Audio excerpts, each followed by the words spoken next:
The capture.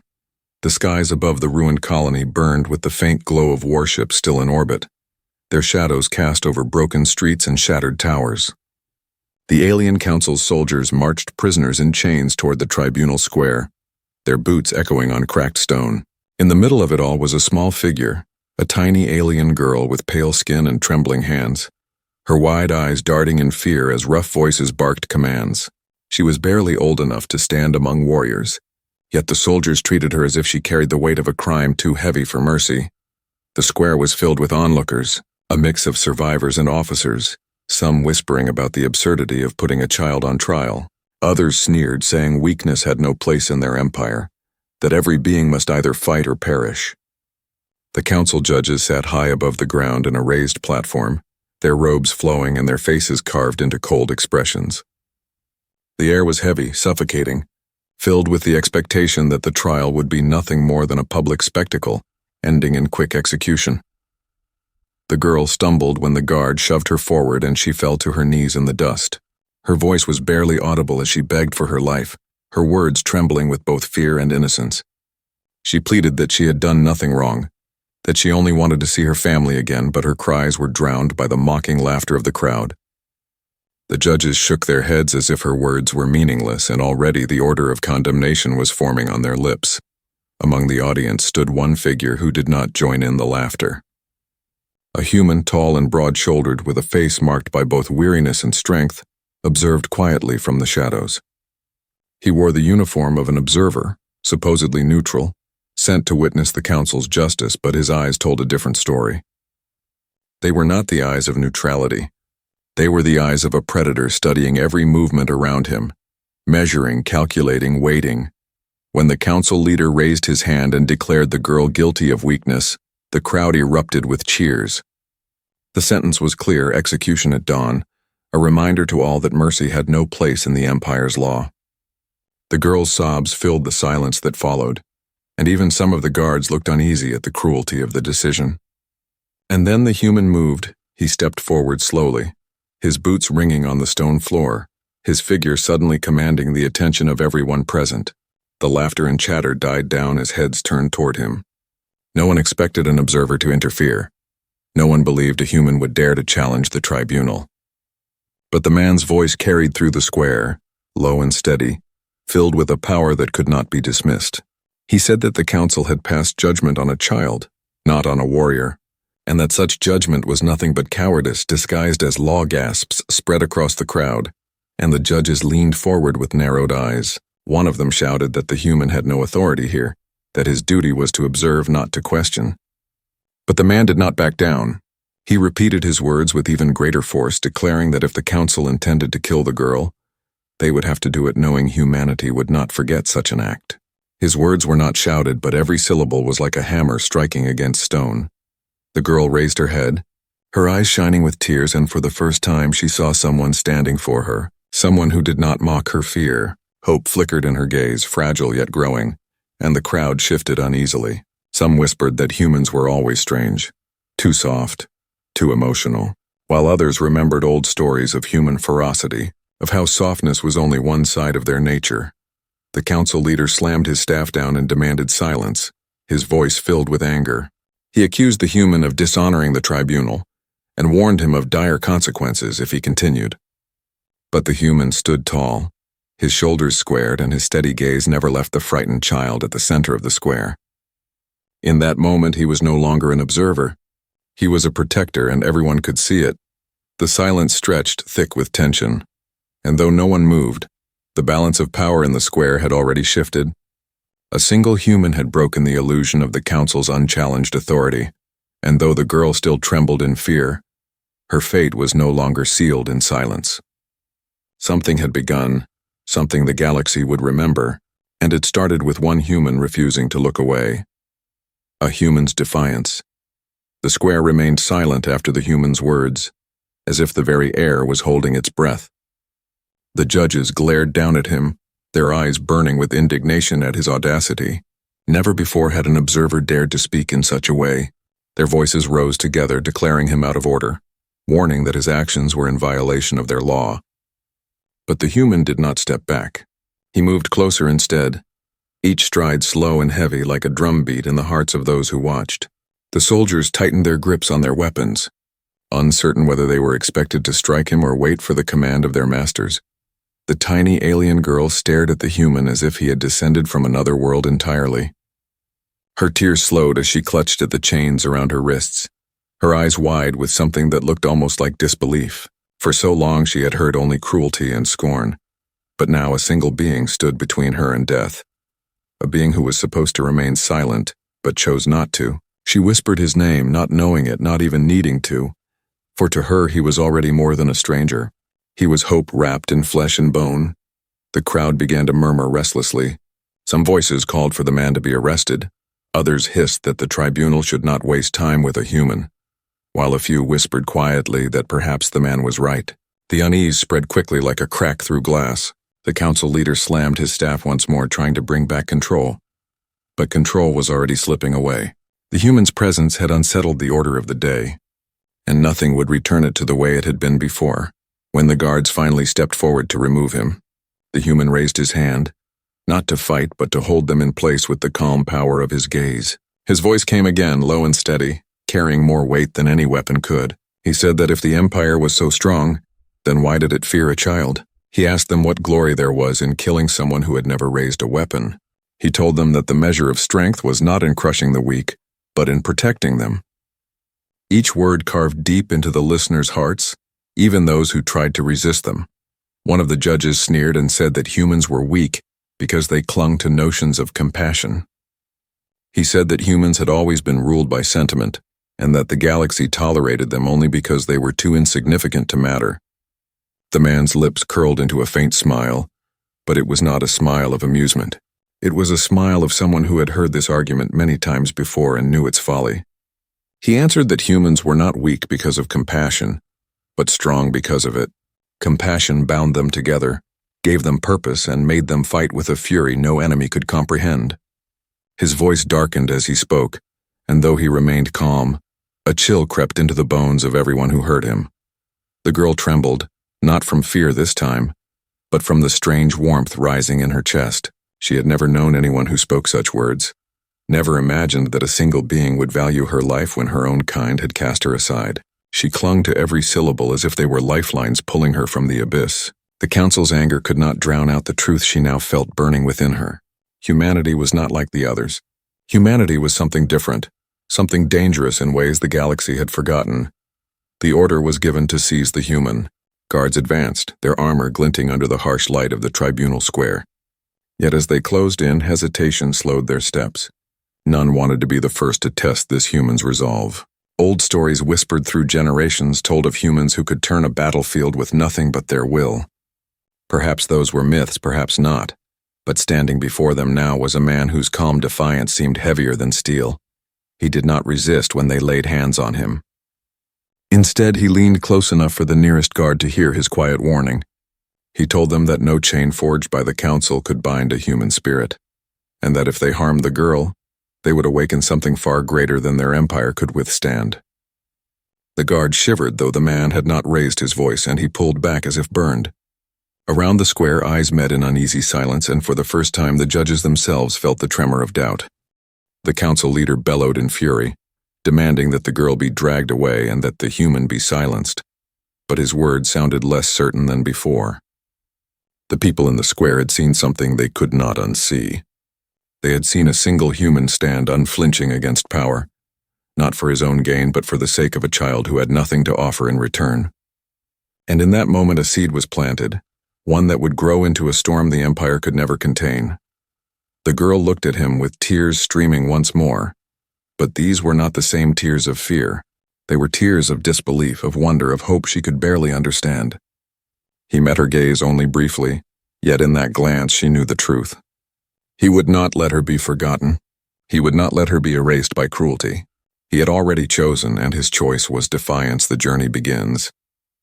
The tribunal ended in chaos as the human refused to bow to the council's command. Soldiers pressed forward, but the man's steady gaze and unshaken posture unsettled them enough to delay the order of arrest. The crowd whispered among themselves, sensing that history had just shifted. In that confusion, the human acted, moving swiftly to stand beside the chained girl. He lifted her small figure into his arms with surprising gentleness and then turned his eyes back toward the soldiers who blocked the way. For a moment, time itself seemed to hold still. None dared to fire, none dared to strike. The human walked forward with calm steps, carrying the girl as though no power in the galaxy could touch him. When the spell broke and shouts rang out, the human had already vanished into the winding alleys beyond the square. Alarms screamed across the colony as guards poured into the streets, but they were always a step too late. The man moved with the precision of one who had lived his life in battles and escapes, his every stride carrying purpose. He found cover in ruined buildings and deserted tunnels, slipping through shadows where no patrol could follow. The girl clung tightly to him, her small body trembling, but her fear was mixed now with awe. She could not believe he was risking so much for her, a stranger who meant nothing to his kind. Yet here he was shielding her from death itself. As the night deepened, the man found an abandoned shelter among the remains of a collapsed tower. He set the girl down gently and broke the rusted locks to seal the door behind them. She looked up at him, her eyes filled with confusion, and asked him why he had saved her. His answer was simple. He said no child deserved to die because of weakness, and no law that demanded such death could ever be true justice. His words were plain, but they struck her harder than any command of the council.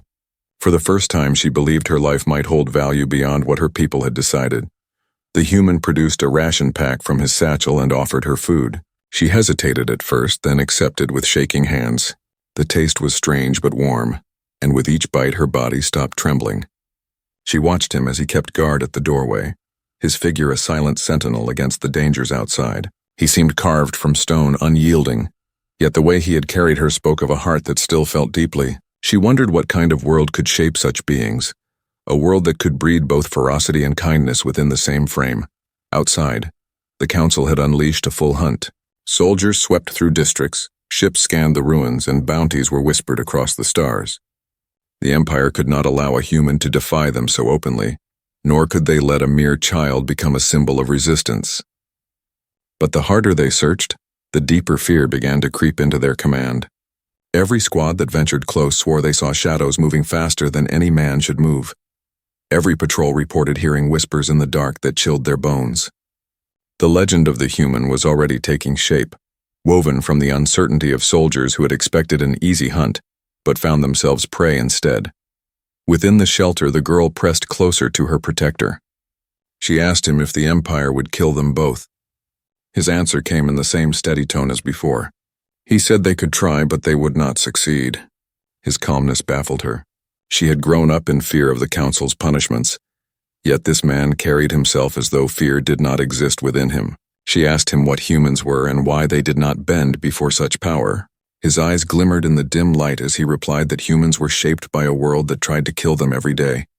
A world that taught them to endure storms and beasts and hunger. A world that had no mercy yet gave them the strength to create mercy for others. She listened with her mouth slightly open, realizing that his strength did not come from cruelty but from survival, and that survival had forged something the galaxy could not comprehend. As dawn approached, the man prepared to move again. He told the girl that staying in one place too long meant death. She nodded quickly and clung to his hand, her small steps hurrying to match his long strides. Together they slipped into the waking streets, vanishing into the ruins where the hunt raged hottest. And as the sun rose over the shattered colony, word of the humans' defiance spread farther than any patrol could contain. Whispers passed through markets and barracks. Whispers that a single man had carried a child from the jaws of judgment and lived. Whispers that perhaps humanity was not as weak as the Council had claimed. Those whispers grew into fear, and fear into respect. And though the girl still trembled, she felt for the first time in her life that she was walking with someone who could shake empires with nothing more than his will humanities. Secrets, the human and the alien girl moved from ruin to ruin as the hunt tightened around them. Each day the Council sent more soldiers and scanners into the broken streets, yet somehow the pair always stayed a step ahead. The girl learned quickly to follow his signals. A hand lifted for silence, a nod toward a shadowed passage, a steady arm guiding her through collapsed tunnels where patrols never dared to crawl. Hunger and fear pressed against her small frame, but the human never faltered. His steps never slowed, his breathing never wavered, and the look in his eyes was one of endless resolve. She clung to him not only for protection, but because she could feel the strength in his every movement. strength that seemed to come from somewhere deeper than muscle or weapon. One night they found refuge in the hollow of an abandoned shuttle bay.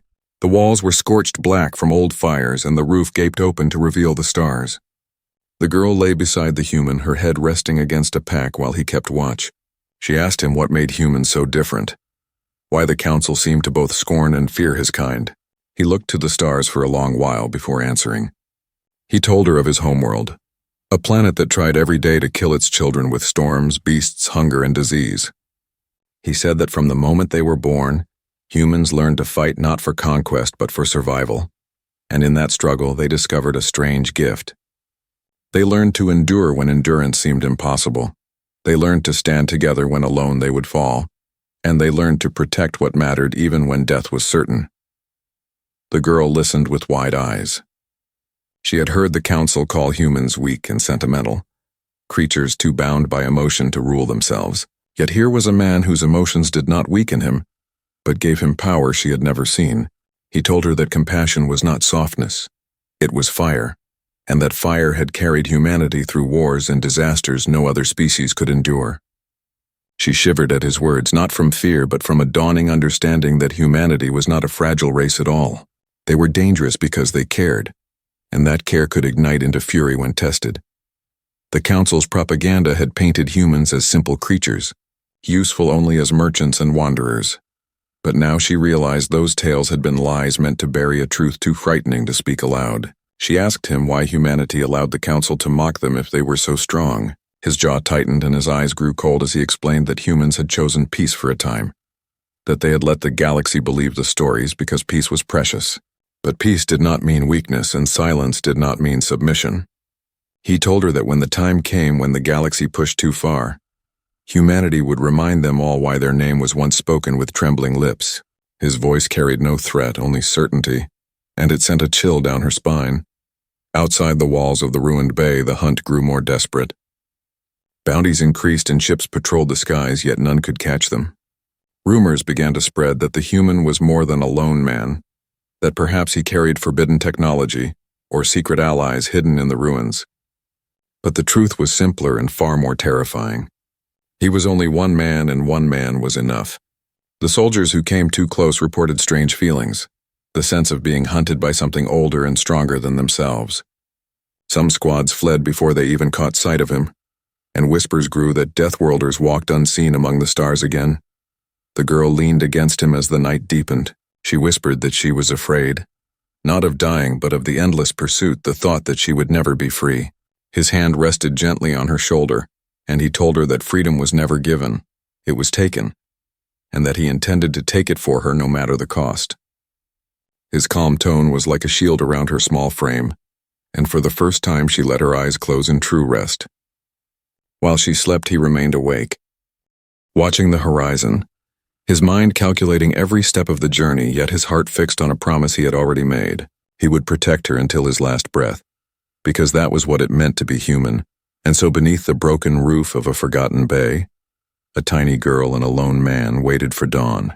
The galaxy searched for them with ships and soldiers, yet all the Empire's power could not break through the silence of that shelter. For within it lay a secret the galaxy had long tried to bury, a truth rising again through one act of defiance.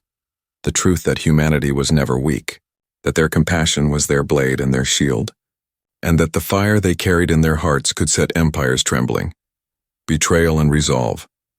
The days of running stretched into weeks as the human and the girl crossed broken landscapes and empty towns. The council tightened its grip and every passage became more dangerous. Yet the man always found a way, slipping through their nets with a patience that unnerved even the most seasoned soldiers. The girl grew stronger under his protection, no longer stumbling as often, no longer whispering her fear with every shadow.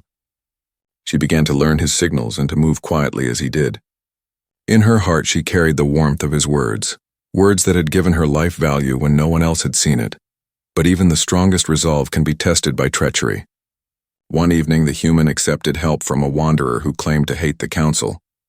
The wanderer offered food and shelter, his voice dripping with sympathy for the child and admiration for the man's courage. The girl felt uneasy, clutching the human's sleeve as if she sensed danger in the stranger's smile.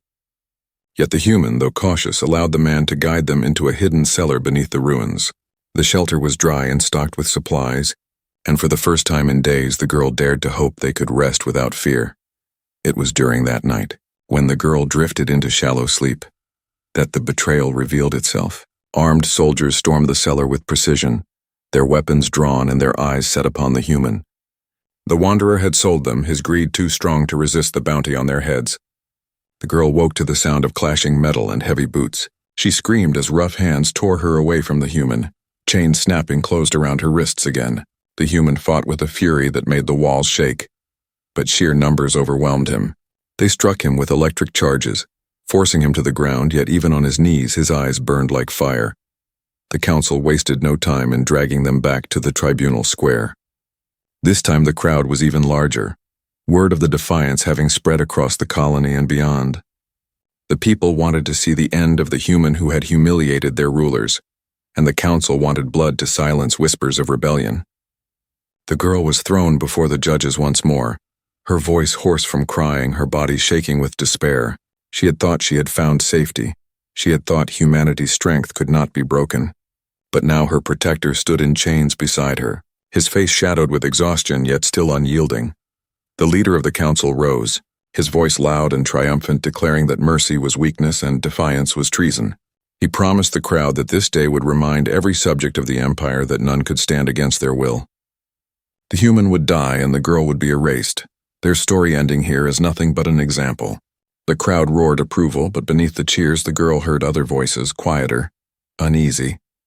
She saw soldiers shifting uncomfortably, saw common folk glancing at the human with something that was not hatred but curiosity, perhaps even respect when the council ordered her execution to begin. The girl did not collapse in tears as she had before. Instead, she rose shakily to her feet, her chains rattling, and she shouted with every scrap of courage she had. She told them that the human was not weak, that his people were not fools driven by compassion. She declared that he was the only one who had shown her true strength, the strength to protect instead of destroy, the strength to stand against injustice even when alone. Her voice cracked, but it carried through the square, cutting through the noise like a blade. For a heartbeat, the entire assembly fell silent, stunned by the courage of a child who should have been broken. The council raged, calling her words poison, demanding silence. But silence did not return. The people began to murmur, some nodding, others glancing nervously at the judges. The girl's defiance had struck something raw, something long buried. The human lifted his head and met her eyes. In that look she saw not despair but pride.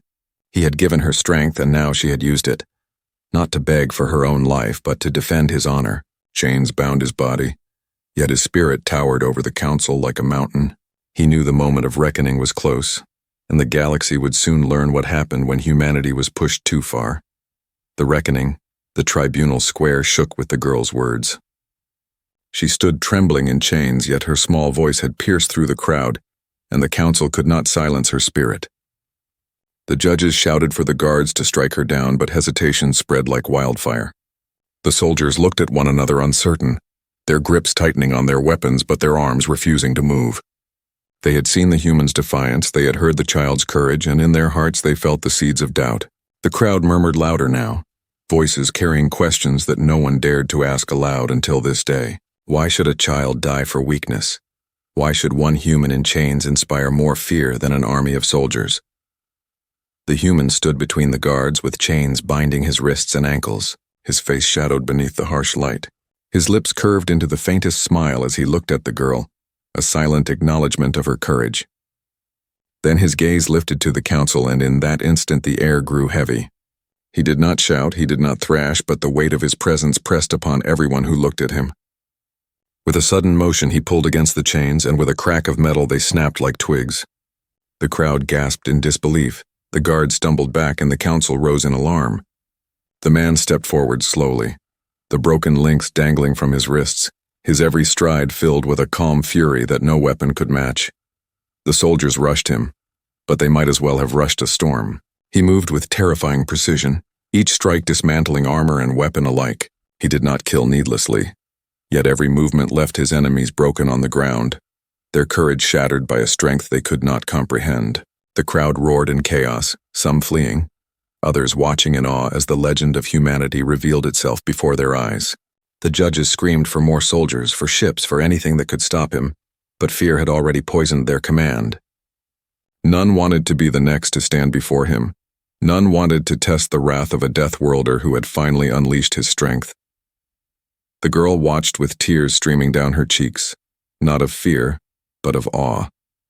She saw the truth of every word he had spoken in the nights they hid together, the truth of a species forged in endless struggle. This was not cruelty, this was not rage for its own sake. This was protection given form. Compassion turned into unbreakable fury. Every strike, every step he took was for her, for the promise he had made that she would not die forgotten. She felt the chains on her wrists loosen as guards fled in terror, and she stumbled forward to stand behind him. Though she was small and weak, she lifted her chin high, her voice calling his name even though she did not know it, as if declaring to the galaxy itself that she stood with him. The council leader tried one last desperate command, ordering the executioners to fire from the platform above. Blasts rained down, searing the stone where the human stood, but he moved through the smoke like a phantom, his form untouchable, his fury unstoppable. In moments he was upon the platform, ripping weapons from trembling hands and sending the judges sprawling. The leader cowered, his staff clattering to the ground, his voice breaking as he demanded mercy. But the human's eyes burned like cold fire as he spoke. He said mercy was given to the innocent, not to those who murdered children in the name of power. The leader collapsed, his pride shattered, his robes stained with fear.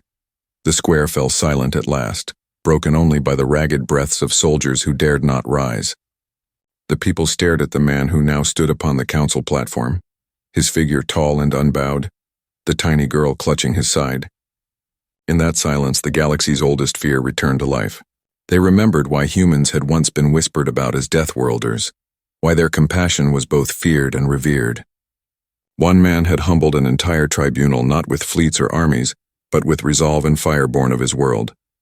The girl pressed against him, whispering that they would kill him for this, that the Empire would never forgive. His hand rested gently on her shoulder, steady as stone, and he told her that it did not matter. What mattered was that she was alive and free, and that the council could no longer pretend humanity was weak. His words carried through the stillness, planting themselves in every mind present. The council's cruelty had been shattered not by rebellion, not by armies, but by a single human who refused to bend. The reckoning had come and the Empire had trembled, and though the night ahead would bring consequences, nothing could erase what had happened here. The girl knew she had seen history, and she clung to him with a heart that no longer feared death, for she had seen the truth with her own eyes, and the truth was that humanity did not bow. Humanity endured, and when pushed beyond the line, humanity rose like a storm that no empire could control. A new beginning. The tribunal square lay in ruins, its stones scorched, its banners torn, its guards scattered like leaves in a storm. The council members huddled in silence, their robes stained with dust and fear, their voices stolen by the weight of what had just happened. Before them stood the human, unbowed, with the tiny alien girl clutching his side. The people of the colony filled the edges of the square, their faces lit by awe, their whispers carrying words they dared not speak before. The Empire had demanded submission, but what they had witnessed instead was defiance strong enough to break chains and silence an army. The council leader, once so proud, crawled forward and begged for his life. His words tumbled out, promising peace, offering riches, swearing loyalty, but the human silenced him with a single look. That gaze carried no cruelty, only truth, and truth was heavier than any weapon.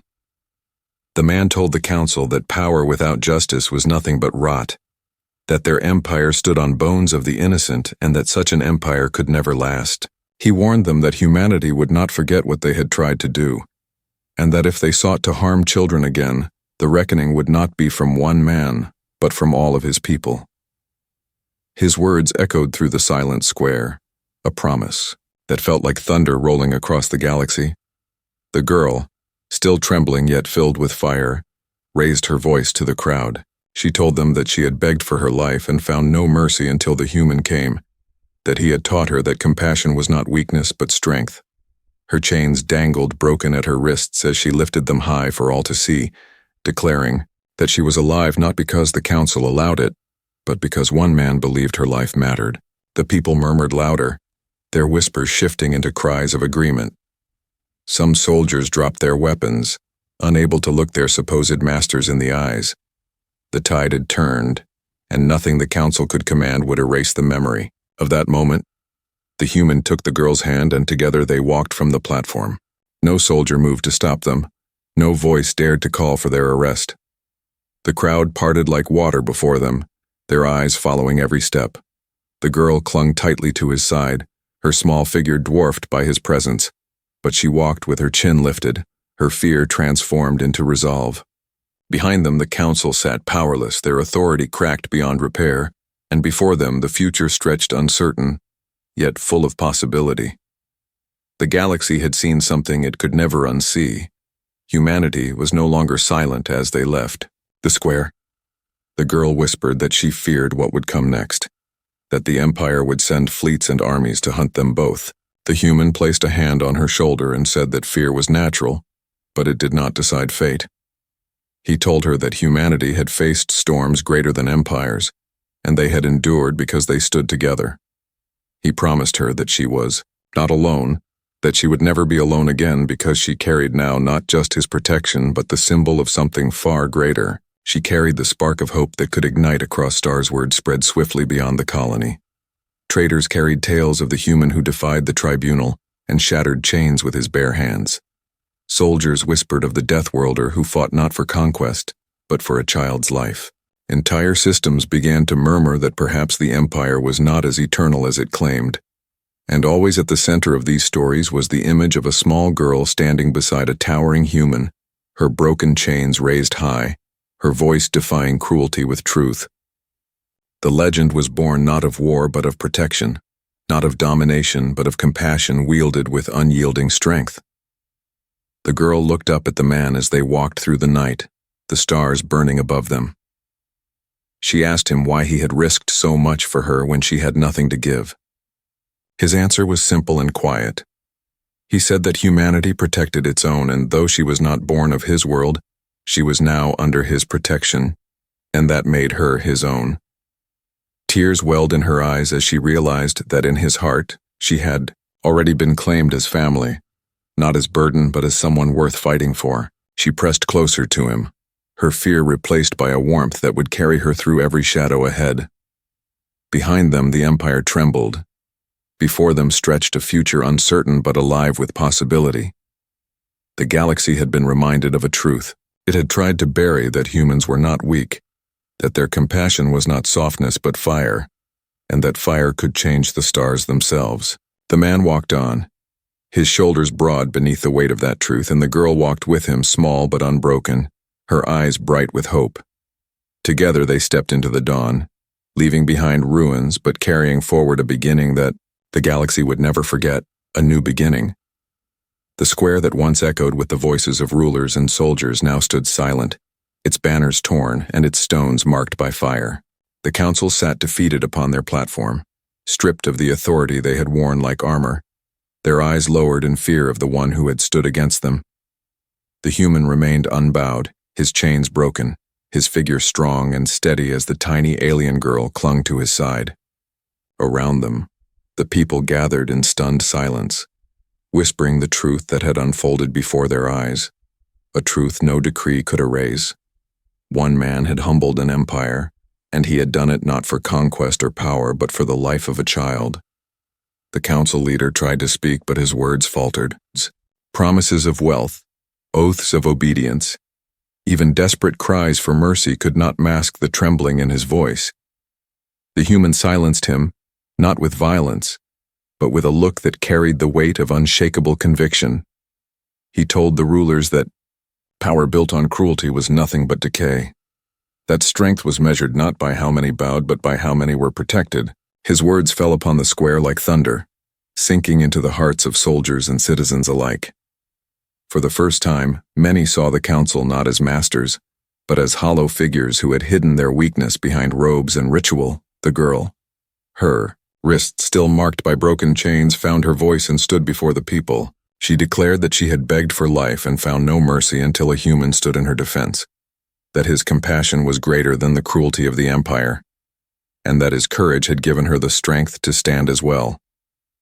Her voice was small, yet clear, and in its trembling honesty the people heard something stronger than the Council's endless commands.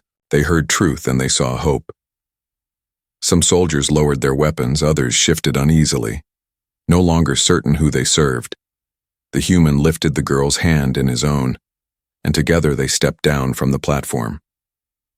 The crowd parted, before them without command, not in fear but in respect, for they had seen what no one had believed possible.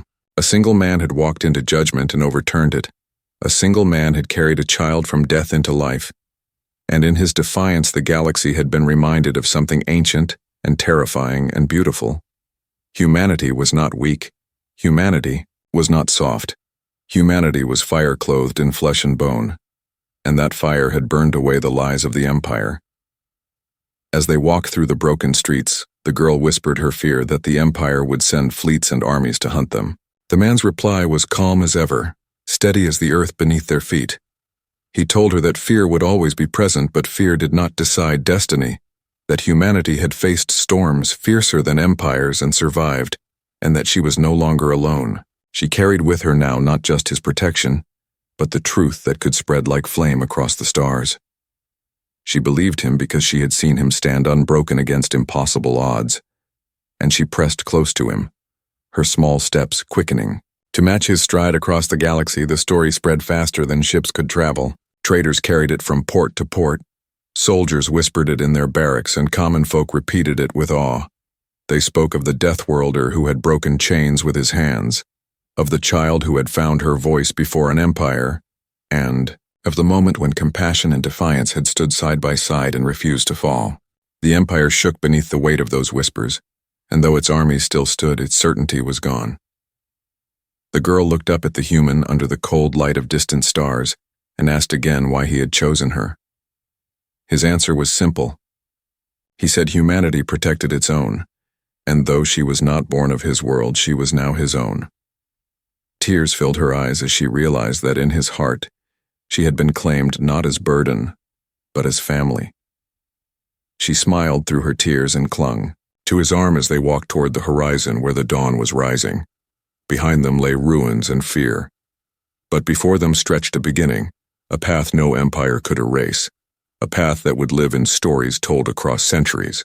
The galaxy would never forget the day a human stood for the smallest life and shook the stars themselves. The end.